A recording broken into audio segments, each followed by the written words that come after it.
പുതുച്ചേരി സർക്കാർ മാഹിയോട് തുടരുന്ന അവഗണനയ്ക്കെതിരെ സിപിഎം നേതൃത്വത്തിൽ മാഹി സിവിൽ സ്റ്റേഷനിലേക്ക് മാർച്ച് നടത്തി. സിപിഎം കണ്ണൂർ ജില്ലാ സെക്രട്ടറി കെ രാഗേഷ് ഉദ്ഘാടനം ചെയ്തു.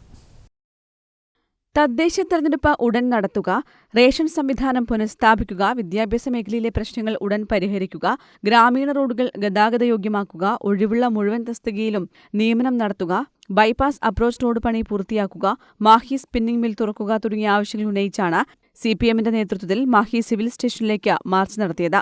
തദ്ദേശ തെരഞ്ഞെടുപ്പ് നടത്തുന്നതിനു വേണ്ടി സിപിഎമ്മിന്റെ നേതൃത്വത്തിൽ ശക്തമായ പ്രക്ഷോഭം നടത്തുമെന്ന് മാർച്ച് ഉദ്ഘാടനം ചെയ്ത സിപിഎം കണ്ണൂർ ജില്ലാ സെക്രട്ടറി കെ രാഗേഷ് പറഞ്ഞു. തെരഞ്ഞെടുപ്പ് നടക്കാത്ത ഒരു സംസ്ഥാന സർക്കാരിന്റെ ചുമതലയാണ് തെരഞ്ഞെടുപ്പ് നടത്തുക എന്നുള്ളത്. തദ്ദേശ തെരഞ്ഞെടുപ്പ് നടക്കുക എന്നുള്ളത് സർക്കാരിന്റെ ഉത്തരവാദിത്തം. ഇതിന് സർക്കാർ ചെയ്യേണ്ടതാണ്, ഉദ്യോഗസ്ഥ തലത്തിൽ ചെയ്യേണ്ടതാണ്. അതിനുവേണ്ടിയാണ് തെരഞ്ഞെടുപ്പ് കമ്മീഷന് ആ ചുമതല നിശ്ചയിക്കുന്നത്.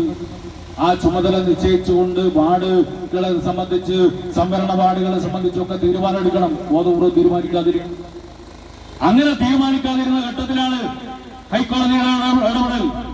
ഹൈക്കോടതി പറഞ്ഞു സംവരണ വാർഡുകൾ നിശ്ചയിക്കണം എന്ന് പറഞ്ഞാൽ ഉടനെ തീരുമാനിക്കണ്ടേ? അത് സർക്കാരിന്റെ ഉത്തരവാദിത്തമല്ലേ? അതിനുവേണ്ടി കമ്മീഷൻ വെക്കണ്ടേ? അതിനെ അടിസ്ഥാനപ്പെടുത്തിക്കൊണ്ട്, റിപ്പോർട്ടിനെ അടിസ്ഥാനപ്പെടുത്തിക്കൊണ്ട് ഏതൊക്കെ വാർഡുകള് സംവരണ വാർഡുകളെന്ന് ഈ ഡീലിമിറ്റേഷൻ കമ്മീഷൻ നിശ്ചയിച്ചു കൊടുക്കണ്ടേ? ഒന്നും ചെയ്യില്ല.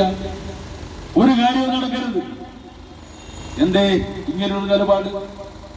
അതിലെനിക്ക് അത്ഭുതം തോന്നിയത് ഇവിടെയുള്ള മാഹിയിലുള്ള MLA നേതൃത്വത്തിൽ ഗവർണറെ പോയിട്ട് കണ്ടുപോലും, എന്നിട്ട് പറഞ്ഞു പോലും തെരഞ്ഞെടുപ്പ് വേണ്ടാന്ന്.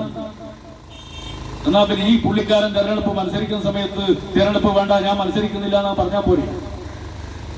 നാട്ടിലെ ജനങ്ങളുടെ ജനാധിപത്യ അവകാശമല്ലേ തെരഞ്ഞെടുപ്പ്? കെ നൌഷാദ് അധ്യക്ഷത വഹിച്ചു. K Rameshan, Muhammad Afsal, Janardhanan, advocate Ashok Kumar, Jayaprakashan, VM Sukumaran എന്നിവർ സംസാരിച്ചു. News desk, Kannur vision.